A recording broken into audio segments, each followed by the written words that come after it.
नमस्कार, नादी टीवी में आपका बहुत स्वागत है और मैं हूं आपके साथ अनुपमा खोपरे। छत्तीसगढ़ की बात हमारे साथ में आज बात छत्तीसगढ़ में राधिका खेड़ा के प्रकरण पर हो रहे बवाल की।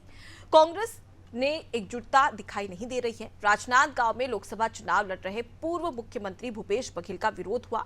उस समय भी कांग्रेस की अंतर्कलह उभरकर सामने आई थी और अब रायपुर स्थित राजीव भवन यानी प्रदेश कांग्रेस कमेटी के कार्यालय से जब पार्टी नेताओं की बदसलूकी से नाराज कांग्रेस की national media coordinator Radhika Khera रोते हुए बाहर निकली तो कांग्रेस के भीतर की लड़ाई सड़क पर आ गई। राधिका खेड़ा को शिकायत है कि सुशील आनंद शुक्ला सहित तमाम स्थानीय कांग्रेसी नेताओं ने उनका अपमान किया है। अपने 40 वर्षीय सार्वजनिक जीवन में उनका जितना अपमान नहीं हुआ उतना अपमान कांग्रेस के दफ्तर में उनका किया गया है। उन्होंने पार्टी और पद से इस्तीफा देने की धमकी भी दी है और सोशल मीडिया प्लेटफॉर्म एक्स पर सिलसिलेवार पोस्ट करके एक तरह से कांग्रेस के स्थानीय नेताओं के खिलाफ मोर्चा खोल दिया है। राधिका खेड़ा ने सुशील आनंद शुक्ला को दुशील और भूपेश बघेल को कक्का लिखते हुए कहा कि दुशील को लेकर कक्का का मुंह एक लड़की की इज्जत से बढ़कर है, लेकिन मैं लड़की हूं इसलिए लड़ रही हूं। राधिका खेड़ा ने सोशल मीडिया पर एक वीडियो भी पोस्ट किया है जिसमें उनकी आवाज सुनाई दे रही है और कुछ दूसरी बातें भी सुनाई पड़ रही है। यानी जो कुछ कांग्रेस के दफ्तर के भीतर घट रहा है वो सोशल मीडिया के माध्यम से अब बाहर आ चुका है और लगातार बाहर आ भी रहा है। कांग्रेस के इस शीत युद्ध पर टिप्पणी करते हुए भाजपा ने कहा कि कांग्रेस के भीतर महिलाओं की इज्जत नहीं है। भाजपा ने इस मुद्दे को लेकर एक पोस्टर भी जारी किया है। राधिका खेड़ा प्रकरण से संकटग्रस्त हो चुकी कांग्रेस को और कितना नुकसान होगा इसका आज आकलन करने की कोशिश करेंगे, लेकिन पहले ये रिपोर्ट देखिए। मैं पार्टी छोड़ के जा रही हूँ आज मेरे साथ कभी अपने 40 इयर्स की लाइफ में मेरे साथ ऐसा नहीं हुआ है। जो मेरी इंसल्ट करी थी, मैं चिल्लाया गया फ्रीडम वाले से बात करने की पवन जी का इंटरव्यू होगा बिकॉज ही डज नथिंग। मैं जब उससे बात करती हूँ मेरे पे चिल्लाता है कंटिन्यूसली। मैंने आपको पहले भी बताया था मैं पार्टी से भी इस्तीफा दे रही हूँ। I am leaving the party. Congress में देखिए, भारतीय जनता पार्टी पहले अपने गिरेबान में झांक के देखिए। प्रधानमंत्री कर्नाटक के एक आरोपी के खिलाफ में प्रचार करने जाते हैं देश का प्रधानमंत्री। पहले भारतीय जनता पार्टी उनका जवाब दे। भारतीय जनता पार्टी जो हमारे इंटरनेशनल खिलाड़ी महीनों तक प्रधानमंत्री के आवास के करीब सड़कों पर बैठे रहे, अगर बेटियों की इतनी चिंता है तो फिर वहां पूछने क्यों नहीं गए? पहले अपने गिरेबान में झांक के देखे, फिर कांग्रेस पे बात करें। ये विवादों का कांग्रेस पार्टी में जिस प्रकार से महिलाओं के साथ अपमान होता है, चाहे नगमा हो चाहे प्रियंका चतुर्वेदी जी हो, अभी खेड़ा मैडम का भी एक बात चल रहा है और कांग्रेस पार्टी के अध्यक्ष बड़ी चिंता कर रहे थे कर्नाटक की। तो कर्नाटक में सरकार किसकी है? कर्नाटक में कांग्रेस की सरकार है, तो कांग्रेस पार्टी को संज्ञान लेना चाहिए। प्रधानमंत्री जी जिस दिन गए थे उन्हें ये संज्ञान नहीं था कि जो पूर्व प्रधानमंत्री के जो पोते हैं वो किसी आरोप से घिरे हैं, लेकिन सरकार ने संज्ञान ले लिया, लुकआउट नोटिस जारी किया और तमाम प्रकार की कानूनी प्रक्रिया चल रही है। तो नारी के सम्मान में भारतीय जनता पार्टी मैदान में ये हमेशा से होता रहा है और भारतीय जनता पार्टी हर नारी का सम्मान करती है, चाहे किसी भी दल में हो। तो कांग्रेस पार्टी को भारतीय जनता पार्टी की चिंता नहीं करनी चाहिए, अपनी खुद की चिंता करनी चाहिए। जहां महिलाओं का अपमान होता है, कदम कदम पर उनका असम्मान होता है। तो देखिए, राधिका खेड़ा का बखेड़ा साफ तौर पर छत्तीसगढ़ की सियासत में देखने को मिल रहा है। अब तक तमाम जो बयानबाजियां है वो लगातार देखने को मिल रही है। भाजपा एक और कांग्रेस पर निशाना साध रही है तो कांग्रेस भी कहीं ना कहीं भाजपा के वार पर पलटवार करती हुई नजर आ रही है। लेकिन इसका चुनाव पर कितना असर पड़ेगा और क्या राधिका खेड़ा की ओर से जो आरोप लगाए जा रहे हैं इस पर कांग्रेस अब तक मौन क्यों है, कब तक एक्शन लिया जाएगा, इन्हीं तमाम सवाल के जवाब आज लेंगे और उसके लिए हमारे साथ में एक खास पैनल भी जुड़ा हुआ है। मैं अपने मेहमानों से आपका तारुफ करवा देती हूँ। दिनेश अग्रवाल बीजेपी प्रवक्ता है, से स्वागत है आपका नादी टीवी में। शिल्पा देवांगन कांग्रेस की ओर से हमारे साथ में मौजूद है और नागेंद्र वर्मा वरिष्ठ पत्रकार हमारे साथ में मौजूद है। आप सभी मेहमानों का बहुत स्वागत करती हूँ नादी टीवी में। चर्चा की शुरुआत सबसे पहले नागेंद्र जी आपसे ही करूंगी और एक प्रतिक्रिया लेना चाहूंगी। छत्तीसगढ़ में जो सियासी घमासान बचा है मान सम्मान और अपमान पर, उसको लेकर आपकी क्या प्रतिक्रिया है? देखिए, छत्तीसगढ़ की संस्कृति और परंपरा के ठीक विपरीत इस तरीके का व्यवहार जो है राष्ट्रीय स्तर पे छत्तीसगढ़ की छवि को धूमिल करता है। आमतौर पे छत्तीसगढ़ियों के बारे में ये माना जाता है कि वो मेहमान नवाज होते हैं, लोगों का सम्मान करते हैं। खास तौर पे नारी शक्ति को यहाँ पर बहुत सम्मान की नजरों से देखा जाता है। उनसे बात भी की जाती है तो बड़े सम्मान के साथ, ग्रामीण क्षेत्रों में भी उनके साथ बेहतर व्यवहार होता है। लेकिन यहाँ जो परिस्थितियां बनी हैं अभी, वो अपने आप में मुझे लगता है कि राष्ट्रीय स्तर पे परेशान करने वाली छवि दिख रही है। एक तरफ तो कांग्रेस जो है वो लगातार जद्दोजहद में जुटी हुई है, किस तरीके से प्रदेश में बेहतर परफॉर्मेंस करे, क्योंकि अभी हाल ही विधानसभा में उन्होंने करारी हार का सामना किया है। लेकिन दूसरी तरफ ऐसी परिस्थिति में राष्ट्रीय स्तर पे प्रवक्ता जो हैं आई हैं, जो कोऑर्डिनेट कर रही हैं, जो मीडिया के जी बिल्कुल नागेंद्र जी, कहीं ना कहीं सवाल खड़े होते हैं, लेकिन स्पष्ट तौर पर यह सवाल भी खड़ा हो रहा है कि 3 से 4 दिन होने पर आ गए और आखिर कांग्रेस इस पर एक्शन क्यों नहीं ले रही है। लौटूंगी आपके पास में नागेंद्र जी, एक बार शिल्पा जी का भी रुख कर लेती हूँ, उनसे एक प्रतिक्रिया ले लेती हूँ। शिल्पा जी, जिन्हें कांग्रेस ने अपना पक्ष रखने के लिए, दूसरों का पक्ष रखने के लिए रखा है, वो खुद अब संघर्ष कर रही है। इसको लेकर कांग्रेस इतना मौन क्यों है? क्योंकि राधिका खेड़ा की बात कर ली जाए तो देखिए वो लगातार सोशल मीडिया एक्स पर ट्वीट कर रही है और लगातार अपनी बातें भी रख रही है, लेकिन कांग्रेस की ओर से अब तक कोई भी एक्शन क्यों नहीं लिया गया है? देखिए नमस्कार, देखिए कांग्रेस जो है बहुत पुरानी और संगठनात्मक पार्टी है। इसमें बहुत योग्य नेता, अनुभवी नेता कार्य करते हैं और कार्य करने के दौरान यदि कुछ मनभेद हो जाता है तो उसमें बहुत चिंता करने वाली बात नहीं। भारतीय जनता पार्टी जो जिस प्रकार से इन बातों को मुद्दा बनाकर पेश करती है, चाहे बातें करती है जनता के सामने, चाहे मीडिया के सामने, तो मैं भारतीय जनता पार्टी के लोगों से कहना चाहूंगी कि वो कांग्रेस की चिंता ना करें, क्योंकि उन्होंने चिंता कांग्रेस की चिंता करें, क्योंकि ये इतनी मजबूत पार्टी कि हम आपस में मिलजुल कर चीजों को समन्वय के साथ। शिल्पा जी, आपस में मिलजुल कर ही तो चीजों को नहीं संभाल पा रही है कांग्रेस। ये मुद्दा इतना बड़ा नहीं था जिसे बनाया भी जा रहा है। और सबसे बड़ी बात कि राधिका खेड़ा का पहले ही एक्स पर ट्वीट सामने आया था, उन्होंने एक्स पर पोस्ट करके अपनी बातें रखी थी। क्या उस समय इस मामले को सुलझा नहीं पाई कांग्रेस? यही वजह है कि अब वो निश्चित तौर पर बड़े लेवल पर अब बाहर निकल कर आई है और कहीं ना कहीं भाजपा को एक बड़ा मुद्दा मिल गया है कांग्रेस को घेरने का।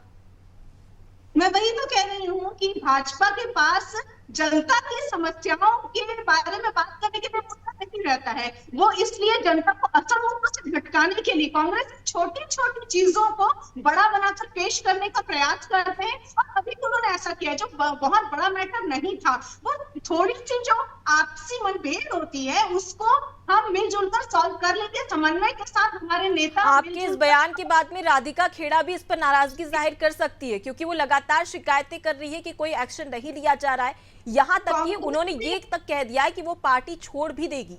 तो इस प्रकार का बयान, लेकिन तब भी आप कह रही कि बड़ी बात नहीं है।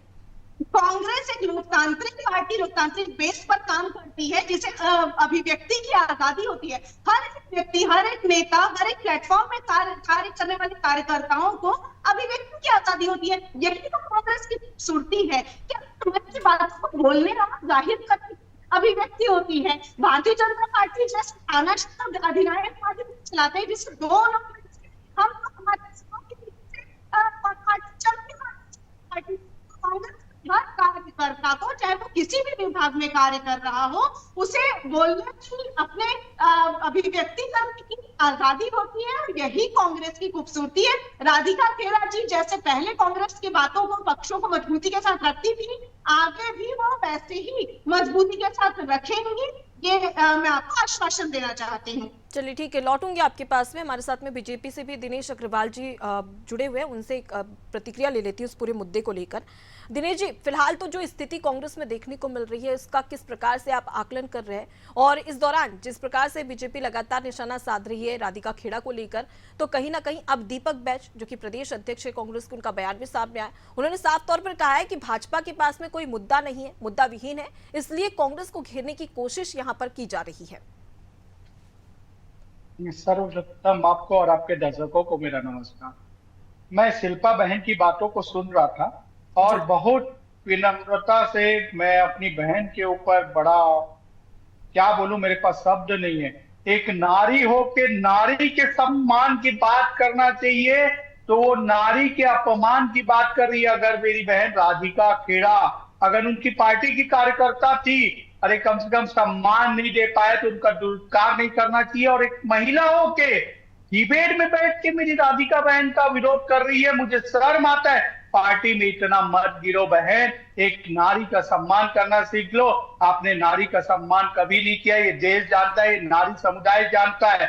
आज अगर नारी का सम्मान कोई करती है तो भारतीय जनता पार्टी करती है, और इन लोग नारियों के खिलाफ है। जी दिनेश जी, आपकी आवाज नहीं आ रही है। जी आई? जी बोलिए। हेलो? जी आ रही है, बोलिए। नारी जब जब इस देश में आती है तो ये कांग्रेसी उनका तिरस्कार करते। राधिका खेड़े बहन के साथ हम खड़े हैं, पार्टी के स्तर पे नहीं खड़े, हम सब स्तर पे खड़े। भारतीय जनता पार्टी नारी का सम्मान करती है, इसलिए भारतीय जनता पार्टी भी खड़ी है। लेकिन मेरी शिल्पा बहन की बातों को सुनकर मुझे बहुत शर्म आ रही है। अरे बहन, कम से कम नारी का सम्मान तो कर दो, बोल दो गलत हुआ है। क्या मेरी बहन राधिका जी गलत बात बोल रही है? क्या मेरी बहन के साथ इतना नाइंसाफी होना चाहिए आपके कार्यालय में? क्या मेरी बहन का तिरस्कार होना चाहिए? राधिका खेड़ा का तिरस्कार नहीं है बहन, ये हर नारी का तिरस्कार है जो आप लोगों ने किया है। चलिए ठीक है, शिल्पा जी से इसकी प्रतिक्रिया ले लेती हूँ, लेकिन साथ में ये भी जानना चाहूंगी शिल्पा जी कि आखिर कांग्रेस में इतना ज्यादा अंतरकलह क्यों देखने को मिलता है? चुनावी साल है और 2 चरणों के चुनाव संपन्न हो चुके हैं। तीसरे चरण का आखिरी चरण जो छत्तीसगढ़ में होने वाला है वो भी चुनाव होने वाला है, लेकिन उससे पहले इस प्रकार की स्थिति अंतरकलह ही क्यों देखने को मिलती है? आंतरिक जो मतभेद होता है उसे अंदर ही क्यों नहीं सुलझाया जाता? आखिर वो सार्वजनिक क्यों हो जाता है? देखिए, मैं इनकी बातों का एक बात का जरूर जवाब देना चाहूंगी, अग्रवाल जी की बातों का, कि वो नारी सम्मान की बात कर रहे थे। तो आपके हाथ में देश की जनता ने देश का शासन सत्ता सौंपी है। आप नारी सम्मान के लिए मणिपुर के मामले में क्यों रहते हैं? क्यों चुप रहते हैं? नारियों पर देश में जो इतने अत्याचार हैं, नारी सम्मान की बात आता है कि आपको देश की महिलाओं और देश की जनता ने सत्ता सौंपी है। 10 साल से जो अत्याचार बढ़े हैं, मणिपुर में निर्वस्त्र होकर महिलाएं घूम रही है और आपके नेता सूट कोट पहनकर सभाएं आते हैं। इससे नारियों का सम्मान करने का कौन सकता है? और महिलाओं की आधी आबादी को पूरा अधिकार देने के लिए राजीव गांधी जी के समय से हमने जो है, कांग्रेस ने 15 लाख महिलाएं जो निर्वाचित महिलाएं कार्य कर रही हैं, उसका अधिकार कांग्रेस ने दिया है। तो नारी सम्मान किस तरीके से किया जाता है वो कांग्रेस भली भांति जानती है, और मैं मानती हूँ। तो फिर शिल्पा जी, इतना समय आखिर क्यों लग रहा है? यहाँ पर पूर्व मुख्यमंत्री भूपेश बघेल कहते नजर आ रहे हैं कि जांच की जाएगी, एक्शन लिया जाएगा, लेकिन कब कार्रवाई होगी उसका कुछ अता पता नहीं। मंगलवार की पूरी घटना है, मंगलवार से ही लगातार राधिका खेड़ा अपने बयानों को लेकर लगातार सोशल मीडिया पर एक्टिव नजर आ रही है, लेकिन उसके बावजूद भी कोई भी एक्शन नहीं लिया जा रहा है। उनका साफ तौर पर कहना है कि उनका अपमान किया गया है, उन्हें भद्दी भद्दी गंदी गंदी गालियां भी दी गई है, लेकिन उसके बावजूद भी जो दिग्गज नेता है कांग्रेस के वो अब तक मौन है। तो आप सवाल तो तभी उठाएगी ना भाजपा पर जब फिलहाल के लिए पहले आप अपने गिरेबान में देखिए कि क्या कांग्रेस कर रही है, क्या कांग्रेस में अपमान हो रहा है या नहीं हो रहा है, क्या उस पर एक्शन लिया जा रहा है या नहीं जा रहा। देखिए, पूरी तरह से कांग्रेस का आंतरिक मामला है, यहाँ पर महिलाओं का, लेकिन ये सार्वजनिक हो चुका है ना। आंतरिक मामला है लेकिन ये शिल्पा जी सार्वजनिक हो चुका है, इस पर क्या कहेंगी आप? इसीलिए मैं बोल रही हूँ कि सार्वजनिक हो चुका है, वो भारतीय जनता पार्टी कोशिश करती है और इसीलिए किया जाता है। लेकिन कि जो भी चीजें आएंगी सामने उस पर कांग्रेस एक्शन से हटते हैं। कभी भी कोई भी मामला आता है, कांग्रेस लोकतांत्रिक तरीके से हर पक्ष को सुनकर एक्शन लेती है और निश्चित रूप से समन्वय स्थापित कर लिया जाता है। अधिकतर चीजों में जब लोग अपने अपने कार्य करते हैं तो ऐसी चीजें हो जाती है, इसमें कोई बहुत बड़ी बात नहीं है। बहुत बड़ा भारतीय जनता पार्टी से मुद्दा पेश करना चाहती है, परंतु भारतीय जनता पार्टी अपने देश के जो कार्य है उन पे चाहिए। युवाओं की चिंता है तो युवाओं की बेरोजगारी पर इस पर बात करती है। वो फिलहाल हम जिस मुद्दे पर बात करें उसी मुद्दे पर सीमित रहे तो बेहतर होगा। ठीक है शिल्पा जी, लौटूंगी आपके पास में। दिनेश जी, मैं आपके पास आऊंगी। शिल्पा जी की ओर से भाजपा को लेकर जो प्रतिक्रिया सामने आई उस पर आपका एक रिएक्शन चाहूंगी, और साथ ही ये भी जानना चाहूंगी कि क्या भाजपा इस मुद्दे को कहीं ना कहीं यहाँ पर सियासी लाभ लेने की कोशिश कर रही है? देखिए, सियासी लाभ तो वही लेता है जो सियासत में रहता है। भारतीय जनता पार्टी का नारा रहा है महिलाओं का उत्थान, 35% आरक्षण हो। चाहे मेरी नारी शक्ति की बात हो, चाहे नारियों को प्रधानमंत्री आवास, राशन कार्ड, चाहे महतारी वंदन में 1000 रुपए, सब योजनाएं महतारी के नाम से भारतीय जनता पार्टी ने वो किया। खैर वो एक अलग टॉपिक है। आज टॉपिक है राधिका बहन के। एक बहन जो हमारी देश की, हमारे प्रदेश की मेरी बहन है, उनके साथ इन पार्टी के कुछ लोगों ने जिस हिसाब से बेइज्जती किया है, और मेरी बहन आज पता नहीं क्या दशा में जी रही होगी। इनके पार्टी के लोग यही सम्मान कर रहे हैं अपनी बहनों का। हाँ, आप पार्टी में रह के अगर पार्टी के लोगों के खिलाफ काम करोगे तो आपके पार्टी के लोग आपको खत्म करेंगे। और आप बोलते हो ईवीएम हैक हो जाता है। अरे ईवीएम तो हैक होगा ही, आप सम्मान की राजनीति कहाँ करना जानते हो, क्योंकि आप लोग बटे हुए हो, कटे हुए हो। कई भागों में आज कांग्रेस पार्टी बढ़ चुकी है। दिनेश जी, यहाँ पर कांग्रेस भी लगातार भाजपा पर निशाना साध रही है, चाहे वो ब्रजभूषण शरण सिंह का मामला हो, प्रज्वल रेवन्ना का मामला हो, या फिर मणिपुर का भी जिक्र इन्होंने किया है। उस पर एक स्पष्टीकरण चाहूंगी मैं आपका। मणिपुर की घटना, जब संसद में हम डिबेट करने के लिए तैयार होते हैं, जब उसका वो होता है, जब संसद में वो बिल लाया जाता है, बातचीत होती है, तो यही कांग्रेस पार्टी संसद को छोड़ के भाग जाती है, क्योंकि ये कुकर्म इनके किए गए दुष्परिणाम का प्रतिफल है। कि आज जो मणिपुर की घटना हुई, लेकिन मेरी बहन संदेश खाली में कभी बात नहीं करती, क्योंकि संदेश खाली की मेरी बहन बहन नहीं है, मणिपुर की बहन मेरी बहन है। और उनके साथ जो हुआ है उसका हमें बहुत दुर्भाग्य है, लेकिन करने वाले उस डिबेट से इसलिए भागते हैं क्योंकि इनकी वस्तुस्थिति सामने आने वाली है। अरे बोल देना मणिपुर की घटना, कश्मीर की घटना, ये कोई भारतीय जनता पार्टी की देन नहीं है, आपके एक पुराने कृत्यों का परिणाम था कि कश्मीर में जो हुआ था, मणिपुर में जो हुआ वो भी आपका देन था। क्यों भागे डिबेट से? और रही बात राधिका बहन की, आज फिर जीता जागता प्रमाण, ये हमारा षड्यंत्र नहीं है। या तो इनकी कांग्रेस पार्टी हमारा षड्यंत्र होता, तो ये पूरी कांग्रेस पार्टी षड्यंत्र। दिनेश जी, मैं आपसे ये भी जानना चाहूंगी, क्योंकि राधिका खेड़ा के द्वारा एक बात ये भी कही गई थी कि उनका जिस प्रकार से अपमान हुआ है, 40 सालों में उनके इस कार्यकाल में इस तरीके का अपमान उनका कभी नहीं किया गया। उन्होंने ये भी कहा है कि मैं पार्टी छोड़ दूंगी। तो क्या आपको ऐसा कोई इनपुट मिला है कि वो भाजपा ज्वाइन कर सकती है? देखिए, हमारा एक नारा रहा है, सबका साथ सबका विकास। अगर मेरी बहन को लगता है कि भारतीय जनता पार्टी में उनका सम्मान होगा, तो हम बिल्कुल सम्मान देने के लिए बैठे हैं, लेकिन हम किसी के पास जाएंगे नहीं। और हमारी बहन अगर आती है और अपने अधिकार की लड़ाई के लिए हमसे कंधा मांगती है, तो हम एक भारत के नागरिक होने के नाते, एक पार्टी के नाते, हम बिल्कुल उस बहन की लड़ाई के लिए, सड़क तक की लड़ाई लड़ने के लिए हम तैयार हैं। लेकिन मैं हाथ जोड़ के मेरे कांग्रेस के भाइयों से निवेदन करता हूं कि मेरी बहन की स्थिति मत करिए। पार्टी अपनी जगह है। और शिल्पा बहन, आपसे भी मैं मांग करता हूं, आप एक बहन है, वो आपकी बहन है। आज उनके साथ अन्याय हुआ है, कल आपके साथ अन्याय होगा। इतना भी मत करो बहन। चलिए ठीक है शिल्पा जी, मैं आपसे एक और बात जानना चाहूंगी कि जो अंतरकलह की स्थिति देखने को मिलती है, कहीं ना कहीं हमने विधानसभा चुनाव में भी देखा और कई सारे चुनाव में देखा कि ये अंतरकलह की स्थिति कांग्रेस को कहीं ना कहीं डूब ले जाती है। फिलहाल अगर हम बात करें सुरेंद्र दास वैष्णव की, उन्होंने लगातार पूर्व मुख्यमंत्री भूपेश बघेल पर मंच से निशाना साधा था। उसके अलावा अगर हम बात करें तो पूर्व डिप्टी सीएम और उसके साथ ही साथ पूर्व मुख्यमंत्री भूपेश बघेल के बीच में भी कई सारी अंतरकलह की स्थिति देखने को मिली थी और कई सारे ऐसे मामले भी सामने आए हैं। आखिर कांग्रेस ये जो अंतरकलह है उसे स्पष्ट तौर पर सुलझाने में नाकामयाब क्यों साबित होती है हमेशा, और खास तौर पर चुनाव के समय ही इस प्रकार के मुद्दे क्यों निकल कर आते हैं कांग्रेस के? मैंने पहले ही कहा कि कांग्रेस जो है बहुत बड़ी पार्टी है, पुरानी पार्टी है, और हर अनुभवी नेता को अपने और कार्यकर्ताओं को अपने विचारों की अभिव्यक्ति की आजादी है, तो सिर्फ कांग्रेस पार्टी में है।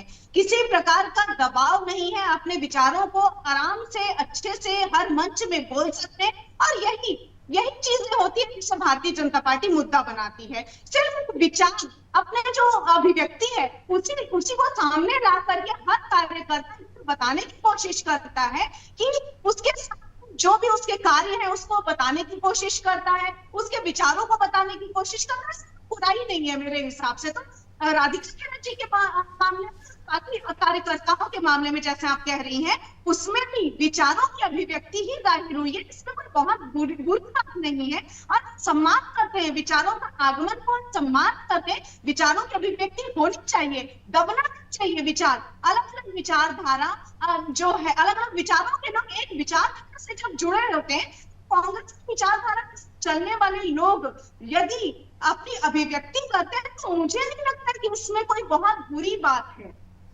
शिल्पा जी, कहीं ना कहीं सवाल इसलिए भी खड़े हो रहे हैं क्योंकि राधिका खेड़ा एक बड़ा चेहरा है कांग्रेस पार्टी का, और केंद्रीय नेतृत्व अगर प्रदेश में आता है और उस प्रकार से अगर उनका अपमान किया जाता है और स्पष्ट तौर पर वो सार्वजनिक तौर से इस प्रकार से कहती है, तो कहीं ना कहीं यहाँ पर कांग्रेस को सोचने की जरूरत भी है। ठीक है, लौटूंगी मैं आपके पास में। नागेंद्र जी, आपके पास आना चाहूंगी मैं।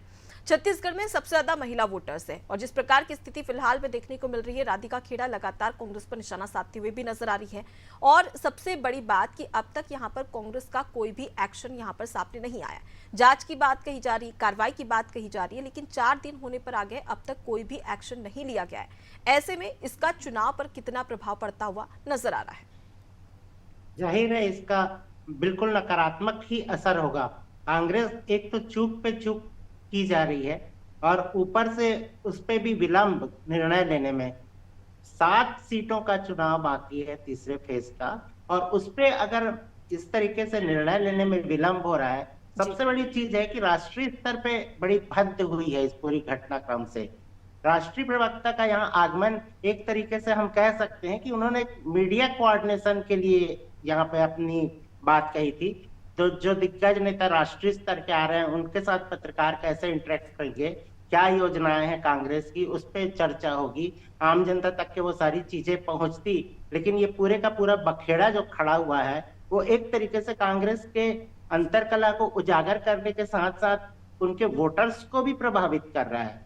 बार बार ये बातें कही जाती है कि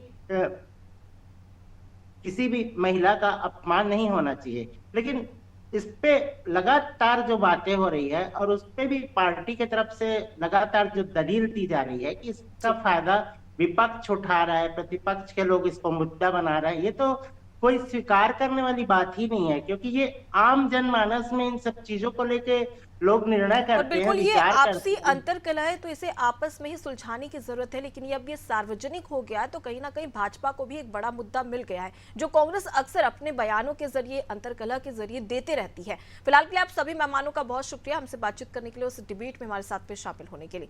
तो देखिए, कांग्रेस में लगातार अंतरकलह, और एक बार फिर से अब Radhika Khera social media X पर पोस्ट कर रही है और लगातार निशाना भी साध रही है। पूर्व मुख्यमंत्री की बात करें या सुशील आनंद शुक्ला की बात करें, लेकिन फिलहाल जो स्थिति नजर आ रही है अंतरकलह को लेकर, उस जो मुद्दा सार्वजनिक हुआ है उस पर कहीं ना कहीं कांग्रेस को एक्शन लेने की जरूरत है। लेकिन अब देखने वाली बात होगी कि क्या ये आगे किस मोड़ पर लेकर जाती है कांग्रेस को, क्योंकि तीसरे चरण में तमाम ऐसी सीटें हैं लोकसभा की जिस पर चुनाव होना है, और महिला के मान सम्मान और अपमान की बात से घमासान जो मचा हुआ है, उसी पर कहीं ना कहीं अब राधिका खेड़ा सवाल उठा रही, जिस पर उन्होंने ये भी कहा कि नारी हूं और लड़ रही हूं। इस प्रकार की बातें भी उनके द्वारा कही गई है। अब देखने वाली बात होगी कि आखिर इसका चुनाव पर कितना असर पड़ता है और कांग्रेस इस पर क्या कुछ एक्शन ले पाती है या नहीं। फिलहाल के लिए मुझे दीजिए इजाजत। देखती रहिए नारी टीवी। नमस्कार।